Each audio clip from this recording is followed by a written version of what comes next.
Hello everyone, कैसे हैं आप सब। एक बार पुनः शिव कोचिंग क्लासेस पर स्वागत है। उम्मीद करता हूं आप सब अच्छे होंगे और आपकी पढ़ाई भी बेहतर चल रही होगी। एमपी बोर्ड का जो एग्जाम है 17 फरवरी से क्लास 12 का स्टार्ट होने वाला है और एमपी बोर्ड के सभी बच्चों के लिए ये वीडियो काफी हेल्पफुल होगा, क्योंकि 17 फरवरी से पहले हमको क्या क्या पढ़ना है, जितने भी दिन बचे हैं हमको क्या करना है, गैप में हमें कैसे पढ़ाई करनी है, ठीक है, या हम किसी एक पर्टिकुलर सब्जेक्ट को पहले तैयार करें या कि हम एक एक दिन करके एक एक सब्जेक्ट पढ़ें, वो सारा डाउट यहां पर क्लियर करना चाहता हूं। तो वीडियो को अंत तक देखिएगा और शेयर जरूर करिएगा। नए हैं तो चैनल को सब्सक्राइब कर लीजिएगा। सबसे पहले तो मैं ये वीडियो बना रहा हूं, 8 फरवरी है आज, देख सकते हैं। इसके बाद आपका जो एग्जाम है वो 17 फरवरी को है, अर्थात कहने का मतलब आपके पास एग्जाम को छोड़कर 8 फरवरी से 15 फरवरी तक का टाइम है। 8 फरवरी से 15 फरवरी के बीच में आपको बच्चा लोग ये नहीं सोचना है कि only chemistry, only physics, only math, only biology या ओनली हिंदी या इंग्लिश ऐसे पढ़ना है। आपको अभी 8 से 15 फरवरी तक प्रॉपर सभी सब्जेक्ट को अच्छे तरीके से फोकस करना है। अब आपके पास वक्त कितना है? बहुत कम, 8, 3, 10 और 5, 15। मतलब प्यारे बच्चों, कहने का मतलब आपके पास 8 दिन है और 8 दिन यही है जिसमें आप अपने पूरे रिजल्ट को चमका सकते हो, जिंदगी भर के लिए अपना रिजल्ट अच्छा बना सकते हो। आपके रिजल्ट आने के बाद आपकी इमेज चौगुनी हो जाती है प्यारे बच्चों। आप अपने रिश्तेदार, भाई बंधुओं या घर परिवार कहीं भी आप अपनी इज्जत कैसे बरकरार रखना चाहते हैं, ये आपका 8 दिन मायने रखेगा। 8 दिन आप यदि अच्छे तरीके से मेहनत कर लिए तो डेफिनेट रूप से आपके अच्छे अंक आएंगे और आपका इज्जत शोहरत भी अच्छा होगा। इसलिए मैं कहना चाहता हूं बच्चा लोग कि अब आपके पास 8 दिन है। 8 दिन में आपको क्या करना है कि आपके पास यदि बायोलॉजी है या मैथ है, तो बायोलॉजी है यदि प्यारे बच्चों तो भी आपको 14 घंटे पढ़ना है। अब आपके पास बहुत कम टाइम है। अब कुछ बच्चे कहेंगे सर हम तो बचपन से पढ़ते आ रहे हैं, 14 घंटा क्यों पढ़े? अरे भैया, मैं उनके लिए बात कर रहा हूं जो अभी तक में कुछ नहीं पढ़े, बहुत कम पढ़े हैं। अब आपके पास जी जान लगाना, मतलब अंतिम मौके पर चौके मारना भैया, ये आपके ऊपर डिपेंड करता है, क्योंकि ये आपका जैसे कहते हैं ना, सामने रसगुल्ला आया है, आप चाहे उसे खा लो और चाहे बाद में पछताओ। तो सामने आपके पास रसमलाई, रसगुल्ले, सब कुछ, गुलाब जामुन आपके सामने रखा है, आप चाहो तो इसे खा लो, चाहे आप इसे छोड़ दो, ये आपके ऊपर डिपेंड करता है और ये कोई नहीं कर सकता। टीचर का एक काम है केवल आपको मोटिवेट करना। टीचर आपके रिजल्ट को बना नहीं सकता, आपके कॉपी को लिख नहीं सकता। केवल एक टीचर केवल आपको जुनून दे सकता है, जज्बा दे सकता है, आपको मोटिवेट कर सकता है। जैसे हम लोग आपको केवल कोशिश करते हैं अच्छे तरीके से पढ़ो, आपका माइंड डिप्रेशन पे ना जाए, आप निगेटिव थॉट ना रखें। ये हमारा कोशिश होता है कि आप प्रॉपर रूप से अच्छे चीजों को सोचें और अच्छा कर पाएं। इसलिए मैं आज मैं आपको समझाना चाहता हूं कि आपको भैया 8 से 15 फरवरी तक यदि आपके पास इंग्लिश सब्जेक्ट है तो पर डे आपको इंग्लिश को 2 घंटे पढ़ना है। हिंदी भी सब्जेक्ट है, पर डे आपको हिंदी 2 घंटे पढ़ना है। फिजिक्स आपको पर डे 3 घंटे पढ़ना है।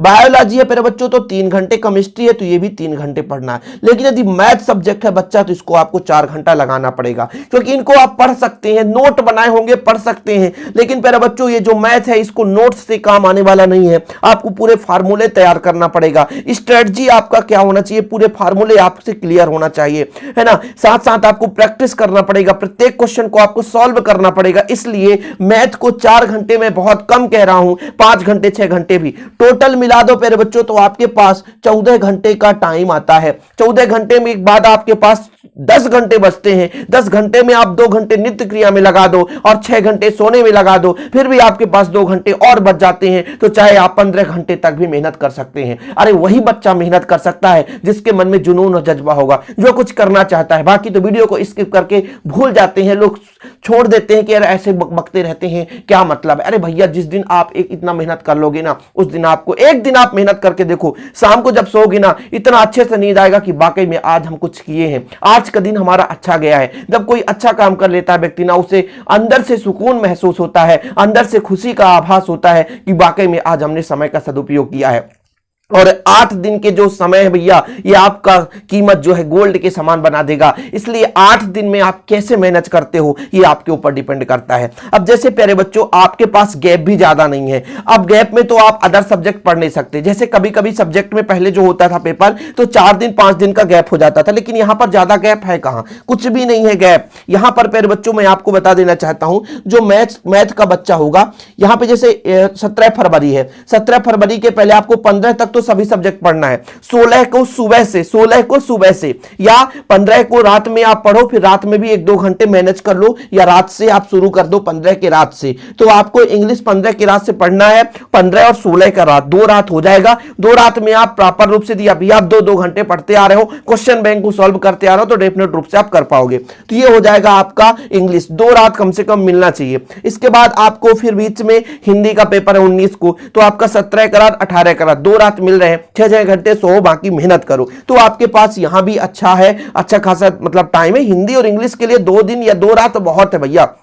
बीच का 1 दिन गैप, मतलब फिर भी आप 48 घंटा तो समझ ही लो, 48 घंटा में बहुत कुछ कर सकते हो। तो यहां पर आपको बीच में अन्य सब्जेक्ट पढ़ने की आवश्यकता नहीं है। इसके बाद फिर फिजिक्स में प्यारे बच्चों आपका थोड़ा सा ये टफ पोर्शन है, क्योंकि कोर्स जो है लंबा है, समय आपके पास 1 दिन मतलब 48 घंटे से भी कम समय है ना, 1 दिन तो 24 घंटे होता है, लेकिन टोटल यदि हम 2 रात मिला दें, क्योंकि बीच में आपका 19 का रात फिर लास्ट में बच जाता है 20 का रात, इसके बाद 21 को आपका पेपर होगा। तो प्यारे बच्चों इसमें भी आपके पास गैप बहुत कम है। लेकिन यहां पर आप देखो 21 से 28, यहां पर मैथ वाले बच्चों के लिए 21 से 28 यानी बीच में हमारा बायोलॉजी है और केमिस्ट्री और मैथ है। तो कहने का मतलब मैथ तो 3 मार्च को है, और यहां पर देखो 28 के बाद 3, यहां पर मतलब आपका टाइम भी बहुत कम है। फरवरी का महीना 31 दिन का तो होता नहीं, 30 दिन का तो होता नहीं, तो कम ही होता है। इसलिए आपको जो बायोलॉजी के हैं वो तो गैप में बायोलॉजी ही पढ़ेंगे, लेकिन जो मैथ के स्टूडेंट हैं उनको बीच में इस गैप में, ये जो गैप है प्यारे बच्चों 21 से 28, इसमें आपको 21 के बाद जो आपका 22 आएगा, 21 के बाद 22 और ये 23, ये 2 दिन तो आपको बेहतरीन मैथ लगाना है। क्या करना है? मैथ लगाना है। वो उन चीजों पर मैथ फोकस करना है 22-23 को जिसमें आपका पकड़ बहुत कमजोर है, मतलब बहुत कम है, इसलिए उसको आपको थोड़ा 2 दिन यदि आप फोकस करेंगे 2-3 चैप्टर अच्छी तरीके से कर लेंगे, कोई दिक्कत नहीं। फिर आपको भैया 24 से यानी 22-23 को पढ़ लिया आपने, 23 की रात से ही आपको क्या पढ़ना है? केमिस्ट्री पढ़ना है। 23 हो जाएगा, फिर 24 हो जाएगा, 25-26 यानी 3 दिन 4 दिन आप केमिस्ट्री पढ़ सकते हो। केमिस्ट्री भी टफ पॉइंट है भैया, केमिस्ट्री में है ना, ऐसा नहीं है कि आसानी से आपके अंक आ जाए। जो बच्चा फिजिक्स में 90 लाता है तो हो सकता है केमिस्ट्री में उसका 85 ही हो, मैक्सिमम चांस होते हैं। मैं ये नहीं कहता हूं, कुछ बच्चे केमिस्ट्री में स्ट्रांग होते हैं, फिजिक्स में कमजोर होते हैं, लेकिन मैंने मैक्सिमम देखा है केमिस्ट्री में कम अंक ही आते हैं बच्चों के, क्योंकि केमिस्ट्री में जो रिएक्शन पार्ट होता है वो टफ होता है और वहां पे से नंबर ज्यादा कट जाते हैं, वहां पे आप अच्छा स्कोर नहीं कर पाते हो, क्योंकि अच्छा फोकस ही नहीं कर पाते हो। केमिस्ट्री उतना समझ भी नहीं आता जितना फिजिक्स आ जाता है। फिजिक्स में नॉर्मल डेरिवेशन होता है, मैथ के बच्चों के लिए तो फिजिक्स थोड़ा सा कठिन होता है, केमिस्ट्री फिजिक्स सरल होता है क्योंकि डेरिवेशन होता है, लेकिन बायोलॉजी वाला बच्चा केमिस्ट्री को आसान समझता है क्योंकि रट लेना है, डेरिवेशन नहीं करना है। तो ये बच्चों के ऊपर डिपेंड करता है, लेकिन मैं मानता हूं जहां तक केमिस्ट्री में जो रिएक्शन होता है या बीच के क्वेश्चन होते हैं वो थोड़े से अजीबो तरीके से घुमाकर पूछ दिए जाते हैं। इसलिए मेरे बच्चों केमिस्ट्री में भी आपको फोकस करना है, लेकिन कब से? 24 को, 25 को, 26 को, 27 को, 4 दिन है भैया, 4 दिन का रात आपको केमिस्ट्री पढ़ लेना है।